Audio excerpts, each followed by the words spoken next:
ذرا تصور کریں ایک ایسا میدان جنگ جہاں حد نظر تک صرف لشکر ہی لشکر ہو، ایک ایسی ہولناک لڑائی کہ آسمان پر اڑتا پرندہ جب نیچے اترنا چاہے تو اسے زمین پر 1 انچ جگہ ایسی نہ ملے جہاں لاشیں نہ گری ہوں، وہ اڑتے اڑتے تھک جائے اور آخر کار لاشوں کے اسی ڈھیر پر گر کر دم توڑ دے۔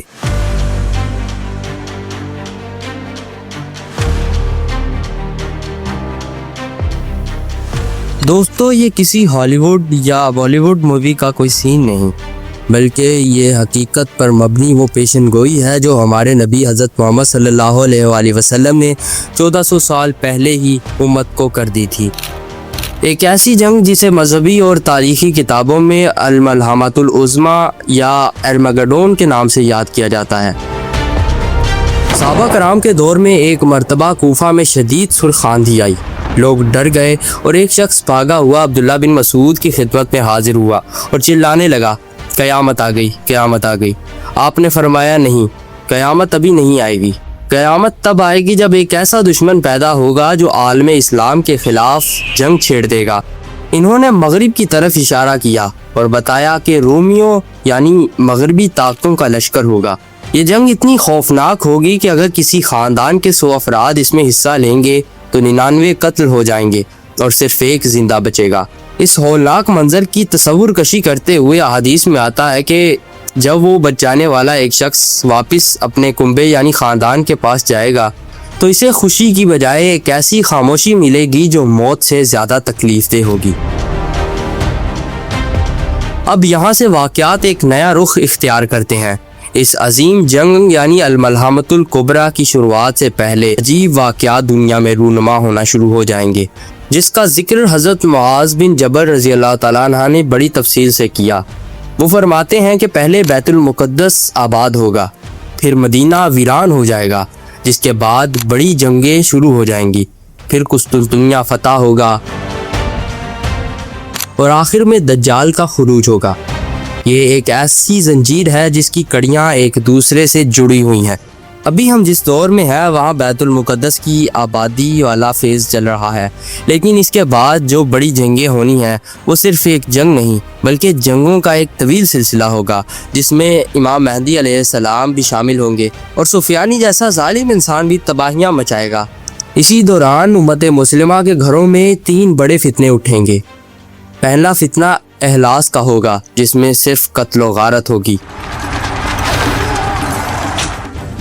دوسرا فتنہ صراعات کا ہوگا، جہاں مال و دولت کی فراوانی خود ایک عذاب بن جائے گی اور ایک شخص جھوٹا دعویٰ کرے گا کہ وہ نبی کی اولاد میں سے ہے، حالانکہ وہ نہیں ہوگا۔ اور پھر وہ فتنہ سر اٹھائے گا جسے دمیمہ کہا گیا ہے، یعنی ایک ایسا گٹا ٹوپ اندھیرا جو ہر مسلمان کو ہلا دے گا۔ اس وقت انسان کی حالت یہ ہوگی کہ صبح کو مومن ہوگا لیکن شام تک اس کا ایمان رخصت ہو چکا ہوگا، اور جو شام کا مومن ہوگا تو صبح تک وہ کافر ہو چکا ہوگا۔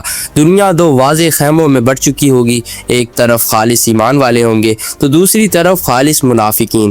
نبی کریم صلی اللہ علیہ وآلہ وسلم نے فرمایا کہ جب تم یہ دیکھ لو تو بس پھر دجال کا انتظار کرو کہ آج نکلا یا کل۔ اسی بے چینی کے عالم میں الملحمۃ الکبریٰ کا وہ لمحہ آنے لگے گا جس کا آغاز ایک دھوکے سے ہوگا۔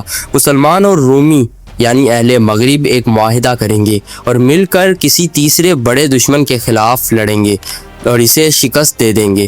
لیکن واپسی پر جب دونوں لشکر روانہ ہو چکے ہوں گے تو ذات اللول کے مقام پر ایک رومی سلیب بلند کر کر کہے گا، صلیب غالب آ گئے، جس پر ایک مسلمان غصے میں آ کر اسے قتل کر دے گا، اور یہی وہ چنگاری ہوگی جو پوری دنیا کو اس آگ کی لپیٹ میں لے جائے گی۔ تمام معاہدے ٹوٹ جائیں گے اور رومی 80 جھنڈوں تلے، جن میں سے ہر جھنڈے کے نیچے 12,000 کا لشکر ہوگا، یعنی تقریباً 10 لاکھ کی فوج لے کر مسلمانوں پر چڑھ دوڑیں گے۔ یہ لشکر شام کے علاقے دابق یا ایماک میں پڑاؤ ڈالے گا، جبکہ مسلمانوں کا بہترین لشکر دمشق کے قریب الغوطہ میں جمع ہوگا۔ جب جنگ شروع ہوگی تو مسلمانوں کے 3 گروہ بن جائیں گے، ایک وہ کہ جو بزدلی دکھا کر بھاگ جائیں گے اور اللہ ان کی توبہ کبھی قبول نہیں کرے گا، دوسرے وہ کہ جو لڑیں گے اور شہادت کے مرتبے پر فائز ہو جائیں گے، اور تیسرے وہ جو آخر کار فتح حاصل کر لیں گے۔ یہ فتح اتنی بڑی ہوگی کہ اس کے بعد مسلمان قسطنطنیہ یعنی استنبول کی طرف پیش قدمی کریں گے۔ لیکن یہ فتح تلواروں یا توپوں سے نہیں ہوگی۔ جب مسلمان قسطنطنیہ کی دیواروں کے قریب پہنچیں گے تو تمام لشکر بآواز بلند لا الہ الا اللہ واللہ اکبر کا نعرہ بلند کرے گا تو شہر کی سمندر والی دیوار گر جائے گی، دوسرے نعرے پر پھر خشکی والی دیوار گر جائے گی، اور تیسرے نعرے پر پورا شہر مسلمانوں کے لیے کھل جائے گا۔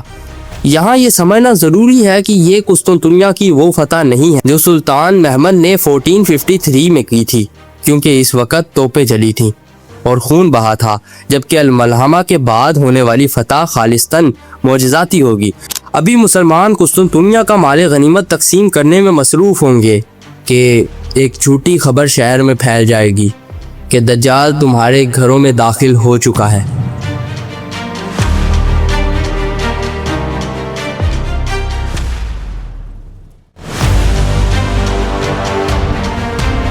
قسطنطنیہ سے روانہ ہونے والے 10 گھڑ سوار جب دمشق کی طرف لوٹیں گے تو ان کا سامنا کس سے ہوگا؟ دجال کے نکلنے کے بعد وہ کون سی ایسی طاقتیں ہوں گی جو پوری دنیا کو اپنی لپیٹ میں لے لیں گے؟ اور واقعی کیا یہ وقت اتنا قریب آ چکا ہے کہ اسے ہم اپنی آنکھوں سے دیکھیں گے؟ ان تمام سوالوں کا جواب اور قیامت کے ہولناک نشانیوں کی مکمل تفصیل ہم آنے والی ویڈیوز میں بیان کرتے رہیں گے۔ اس چینل کو آپ کی سپورٹ کی ضرورت ہے، اس لیے ویڈیو کو لائک اور چینل کو سبسکرائب کرنا نہ بھولیے گا۔ ملیں گے اگلی ویڈیو میں، تب تک کے لیے اللہ حافظ۔